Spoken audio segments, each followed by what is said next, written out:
Hey y'all, and welcome back to Carbon Scoring, the best place for action figures and comics history. Glad to have you back for another mystery box. If you guys are loyal viewers of Carbon Scoring, A, thank you. That's why we make the videos, is to keep this community growing. But B, you know that this has been the summer of Spidey. And we have been doing a video series where we look at every Marvel Legends figure made of Spidey's Rogues Gallery, all the different supporting characters and villains that have been made in the Marvel Legends form. And we've really combined that with the history of the creators that went into making these great figures. And it's been a really super successful series. And I'm so glad for you guys to watch it. Hopefully, if you haven't started seeing it, you'll go back and watch it after we watch this video. But what that means is, I got to do some research and I have to dig and find figures to make those other videos. So I'm working on the 1990s video. And one of the things that I want to do is I want to show all the different Venom figures that I have. So I ran over to my storage unit at lunch. I went through a couple of boxes. I grabbed a couple of symbiotes and I found this box, which is just full of Spidey figures. You can see on the side, there is some kind of giant Scarlet Spider. So I said, hey, let's grab this bad boy, throw a couple figures in, take it home, and open it up and see what we've got. So without further ado, let's take a look. Okay, so right off the bat, there's a couple things on the top that I did throw into the box, and those are these Anti-Venom figures. Now, I literally have no recollection or explanation for why I purchased 3 different Anti-Venom figures. I mean, that's absolutely insane. He's a cool character. It's a good figure. I mean, really, really great sculpt there. I love the way that looks. I love the reversal of Venom's traditional colors, the white on black as opposed to, or excuse me, the black on white as opposed to the white on black. Has a cool little feature here on the back. It's great. It's not 3 figures great, but it's pretty great. So I found those and threw those in here. I found this one, which is Flash Thompson as Agent Venom. So Flash Thompson has been around in the comics from the very beginning, like from the first issue. Actually, from the splash page of Amazing Fantasy 15. There is Flash Thompson making fun of nerdy Peter Parker, who was on his way to a science exhibit instead of coming to hang out with the gang. Well, Flash has been through all kinds of stuff. He actually served in the military in Vietnam because that was the war that was going on at the time. And more recently, that got retconned into, I think, serving in Afghanistan, and he lost a leg. And so to continue his service, he actually took on the Venom symbiote and became Agent Thompson, like with S.H.I.E.L.D. He spent some time with the Guardians of the Galaxy. It was pretty cool. And more recently, Flash tragically gave his life in one of the big issues. I want to say it was issue 800 of Amazing Spider-Man, but nobody stays dead in comics except for Uncle Ben, so I imagine we may end up seeing Flash Thompson again, but here he is as his Agent Venom outfit. And then the other one that I threw in here was Scream. So I gotta admit, I don't know much about these symbiotes. That's part of the reason why I had to go dig them out and find them in the storage unit, was because I'm gonna have to do my homework. But you will be seeing her soon in the 1990s video coming up. So let's get into the real mystery that is in this box, because I have no idea what else is hidden in here. This is a reproduction Mego box, World's Greatest Superheroes, although it's not World's Greatest, it's Legendary Marvel. And this was a box set that came with kind of repo Mego stuff. And I have the regular one somewhere, but this was just like the leftover parts that came with that. Okay. What goofy thing are we going to pick first? So this is Ben Reilly, the Scarlet Spider. Very, very 90s. He's got his torn, shredded hoodie. If I remember correctly, and I do, it has an animated Peter Parker / blonde-haired Ben Reilly head underneath. Oh my gosh. So this thing's 12 inches. It has, you know, fairly crummy articulation. It's really big, really heavy-chested. Just generally, I don't know. I think that, you know, in the 90s, I think we were all searching for any kind of Spider-Man product that we could get. And so I bought this. Now, a little bit better is this classic Spidey. And, you know, same kind of costume, same size of figure, this kind of 12, 13 inch. But I really liked the heavy black on those eyes. I think that's a really good Spidey mask. It's not perfect. It's still kind of got a little bit of the animated look, but there was something about just that heavy black around those big eyes that I really liked. So, oh, let's grab another big one. Oh, I remember these. Guys, do you remember these were all at like KB Toys? So KB had this huge selection of 12-inch animated figures, and they were from all those different Marvel animated lines of the 90s. Obviously, I didn't buy all of them, but I did buy the Spidey figures, and this is a sweet Ben Reilly Spider-Man. And, you know, for something where they just really kind of repainted stuff, they made the effort. They made the effort to put the web shooters on there. They got the costume correct. They got the fact that he's only got the webbing on certain fingers, and really, really nice chest logo, which personally, I love the design of Ben Reilly Spider-Man. I love that chest logo. I think it's so cool. So that's a fun one. That's a fun giant thing. All right, who's next? Same thing, only Scarlet Spider. Now, it's interesting. This one is based off of the super articulated mold that has lots of articulation, ball jointed hips, ball shoulders, got a good bend there. This is literally like 5 POA, or not quite, but I mean, it's not ball jointed at the hips, doesn't have the sweater on. As a matter of fact, I bet it would look better if we took the cloth sweater off of this one and put it onto this one. I bet that would look less terrible. So anyway, just a little, that is a blast from the past. Man, I haven't seen those things in years. Okay, well, let's pull them all out. So again, this one is off of the super articulated body. Actually really nice. I remember I had these up in my windowsill in one of my early apartments in graduate school. I had them all like lined up because they were so big. They took up a lot of space. And then let's see, let's dig on down. Yep, here he goes. And this is almost an exact replica of the 5-inch Toy Biz figure from the 90s animated series. The head sculpt with that paint design for the eyes, that size of eyes, looks exactly like the animated series. And you can see it's very different from the eyes that Ben Reilly got. I personally like these eyes better, but this is certainly more consistent with the 90s animated series that was on Fox Kids. Cool. Do we see any more down there? Oh, the one in my hand. Hey, it's Pete.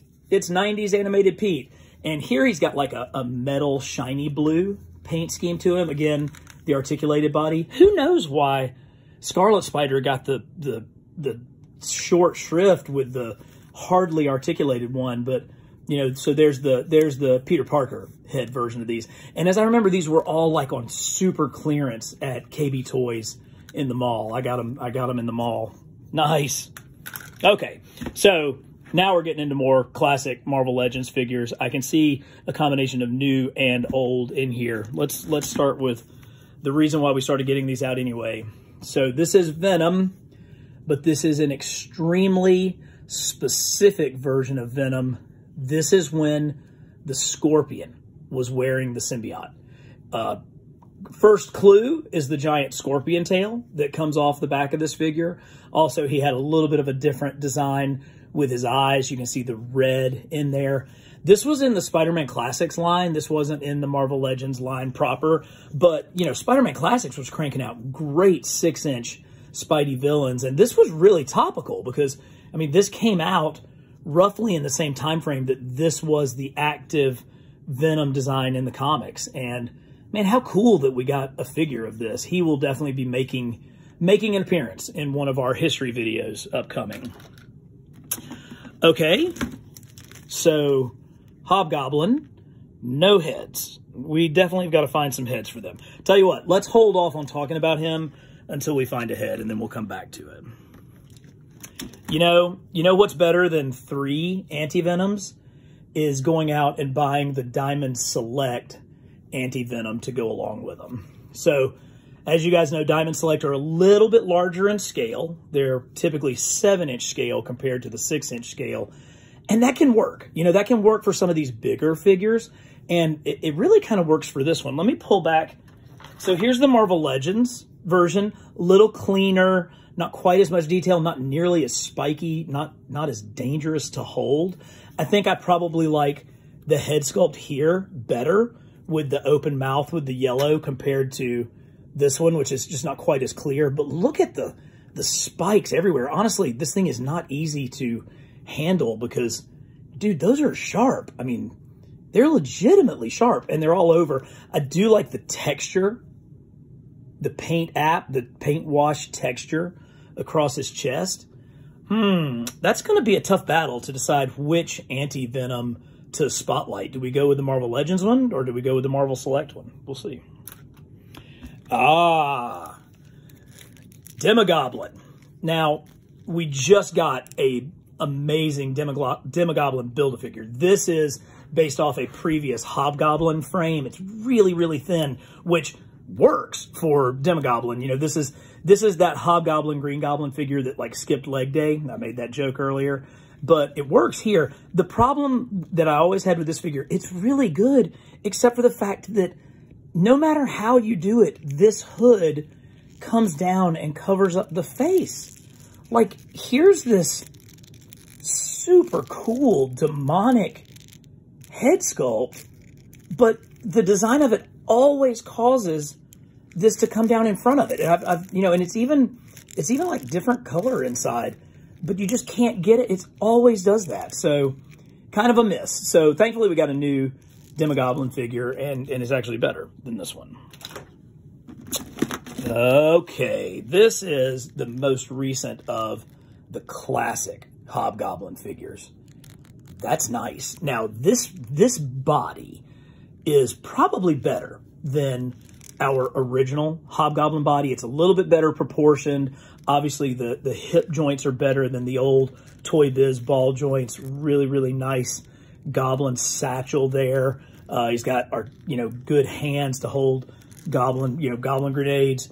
I do like this face. It's a little gray. It's a little more gray, kind of washed out than sort of my classic 80s John Romita Jr. Ron Friends Hobgoblin, which is definitely more orange. The other thing is the Hobgoblin from those days, from my childhood in the 80s, didn't have a tattered cape. His cape was solid. So it's great, but it's not great enough to replace the 2006 Toy Biz Hobgoblin figure in my collection. Now, had they packaged this with a blacked out face, the way that Ron Friends very commonly drew it, and John Romita as well, ooh, that would be tough. That'd be tough to make that decision. You know, I just did this video and I didn't know where this was. So Jack-O Lantern. And, you know, Jack-O Lantern was, for me, he was most active in Spidey Comics in the 1980s, particularly during this Hobgoblin saga. He was trying to steal Hobgoblin stuff and become the next Hobgoblin. He actually did. In fact, I think his name's Jason Marsendale. He actually did become Hobgoblin for a little while.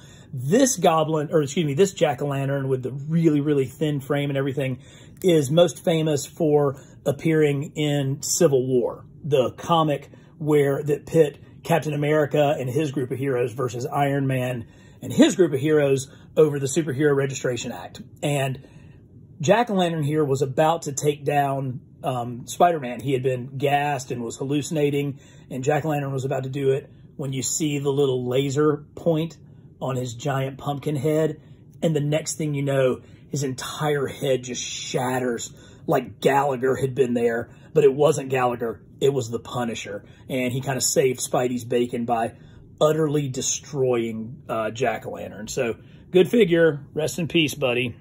Hope they made a pie out of you. This was a Toy Biz, I believe. Obviously, this was in my display at some point because I've hot glued a base to him because he wouldn't stand up. But good Electro. We've gotten better ones. That's why he's moved to the back. But really solid Steve Ditko Electro there. There's always arms. If there's a Spidey box, there's always arms.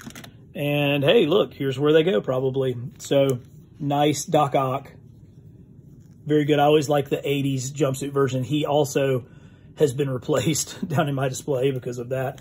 These were good arms because they've got that bendy wire in them. And some of the more recent Doc Ock figures, in fact, the one that I tried to use for my video, really it's hard to get the arms to stay in a good spot. But these actually are better. So may have to keep him out, or at least see if I can transplant these arms to one of the newer figures, because they work really well. Plus they've got that sweet articulated tentacle things on them. Nice. Hey, here's the guy of the moment. So Venom, and this is a very, very Todd McFarlane Venom circa Amazing Spider-Man 299-300 with his first appearance. It's his mouth wasn't quite this big when Todd first drew him. It was really just kind of a smaller mouth, but this is the shape and the size of Todd McFarlane's Venom. He's gotten bigger and bigger and bigger over the years, and that's okay. I mean, characters change and grow. You know, Eric Larson was the one who really introduced the tongue coming out, but this is a pretty classic Todd McFarlane Venom from early in his run, so we'll definitely hang on to him. He will come in very handy. Oh, and look, here's his buddy, Carnage. I get my Carnages confused. This one's got, oh, he's got crazy butterfly joints, which makes me want to say Toy Biz, but let's see if we can find a date on him anywhere. My vision's not good enough. There it is. I think it says 2007. So if it's 2007, then that's an early Hasbro figure. Probably appeared in the Spider-Man Classics line. Probably was tooled by Toy Biz and then released by Hasbro later on. Good paint apps on the face there. Not quite as crazy looking. Really, really nice job with the claw hands. He may come in handy for some action shots. Good. Oh, here we go. So here is the Toy Biz Jack-O Lantern, and let me grab the other one and let's do a little bit of comparison. This costume has more going on. It's got the little pumpkins on his knee pads, pumpkins on his belt. Where do you buy that? Like, what superhero tailor is like, well, I got these, you know, pumpkin knee pads laying around. You know, it's still not quite like what I remember the look in the books. It's still a little bit more fancy with some of this armor plating, but he definitely is a more solid. This looks like a scarecrow with a pumpkin head on it because of just how spindly those limbs are. This looks like, you know, a supervillain. They both have really, really nice head sculpts, though. I mean, you know, really nice, you know, all the way around. I like the fire effect on both of them. Probably like the fire effect better here, but probably think that this head sculpt is more comic accurate to the 80s run. Hey, check you out. What on earth line did you come in? Ooh, it's old because it's got some kind of crusties on it. It's, let's see. I'm not doing good with my vision. You guys can probably read that at home, and I can't read it. But Juggernaut. Now, Juggernaut had an incredibly famous battle with Spider-Man during the Roger Stern, John Romita era. And that's pretty cool that they actually, I think this must have come out in a Spider-Man Classics line, and that's how it ended up in this box. Hopefully, oh, yeah, look at that. Here we go. Oh, it's gotten super warped. Oh, that's too bad. Might have to get the old hairdryer out and see if we can get that to fit a little bit better. Cool. Juggernaut. Here's the original Toy Biz Sandman. It's a good figure. Really, really good figure. He's got that rough grain look, which makes him look like he's made of sand. Like, even though he's wearing, wherever you buy this shirt, it still looks like he's made of sand. And it goes all the way down the legs, too. You can see it's got that pockmarked look all the way around. Great, great head sculpt. Look at how much character is in that head sculpt. It's so good. Oh, yeah. We've seen him in other boxes. I guess I had a couple of these, but here's the old shocker. Love it. Oh, got a couple of rhinos. A couple of different rhinos. So, was this the Build-A-Figure rhino? I think it was, with the screaming head sculpt. And then here was the Toy Biz Rhino. Definitely this looks much more classic. This is kind of crazy. It's bigger. If you're into that, it's bigger, but I really like the classic look of Rhino much better. Here's the early Toy Biz Mysterio. I've mentioned that the play features always screwed these up. You can't see, well, you can see it a little bit. He's got multiple faces under there, which makes almost no sense, but hey, it's good otherwise. Just, you know, whatever. Oh, yeah.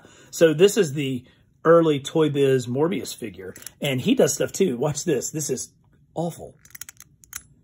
Hey, I want to suck your blood.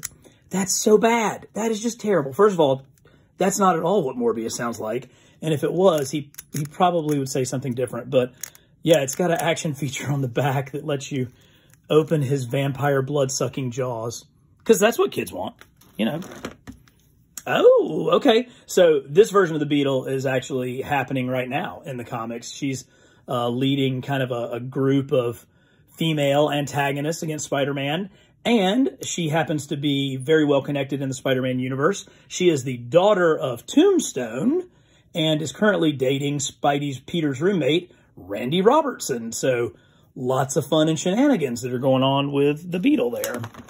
And while we're talking about Beetles, here is another Beetle. But this Beetle comes from the Ultimate Universe, Marvel's imprint that started in, like, I guess 2001, 2000, where kind of reimagined the Spidey universe. And this is the Beetle from that line. I am going to do a video on all the action figures that were made of the Ultimate Universe Spidey villains. That'll be kind of the cap, the end of our Spidey history videos that we're working on this summer. So expect to see this guy again soon. Kingpin, we've seen a bunch of these. Okay, here is somebody, Green Goblin. I think we know him. Again, this is off of that same body frame that Hobgoblin was on. It really works. It's a good, strong frame for Green Goblin, but I've never really loved the long, flappy things. I want to say this is kind of Humberto Ramos-inspired art. He definitely looks crazy. I mean, that's a pretty crazy Goblin and a pretty cool modern take on the character. I like it, just not enough to replace the classic Green Goblin in my display. This was a custom. So, I mean, we had to wait forever to get a Prowler figure. I mean, such a vital part of Spidey's history. You can tell from the claws on his feet and the claws on his hand, this is Black Panther. So somebody made a Prowler custom using Black Panther base. It works great, actually. I mean, this is honestly an incredibly well done custom. You know, when we got the new Prowler figure, he got relegated to a box, but man, that's nice. That's a good figure. Felicia, an early Felicia. She has the dreaded Toy Biz neck, but kind of nice. Oh, wow, that's some stripy hair going on with that paint wash there. But, you know, not a bad figure. Decent. You know, she's got, again, really, what? This is, you know, thank you, Toy Biz. You did so much for us, and you tried so many things. This was one that didn't work. These hips were weird. Absolutely weird. And then we've got just a toy Spider-Girl. I actually remember buying her at a Walgreens when I was bored, and I said, oh, she's kind of cool. Okay, here we go. So, dang, I've actually been looking for this for a while. So there's Hammerhead's head. That's going to come out because I've got an extra chameleon body that I can put him on. So here's the Hobgoblin head. Let's grab old Hobgoblin again and take a look at this bad boy. See how I kind of remember having a hard time getting these heads on. And I still am. Well, we'll just kind of hold it in place. So, Hobgoblin. But this is obviously a newer version of the Hobgoblin. I'm trying to remember his first name, but it was Ben Urich, the Daily Bugle reporter's nephew. And that was who was wearing this Hobgoblin suit. It's cool. It's a cool modern take. It was a fairly interesting time in the Spidey books. He was a minor nuisance to Spidey, but glad we got a figure of it. He will make an appearance as we get into like the 2000s villains. So Cool stuff. We got a few more arms. We got a little bit of Carnage floating around back here. We got some Flame. Oh, and there's a chameleon head. So awesome. Well, thank you guys. Summer of Spidey. Keep watching Carbon Scoring. There's more and more and more great stuff coming. I appreciate all of y'all's support. Remember to hit like and subscribe, and we'll see you with our next mystery box. Thanks, guys.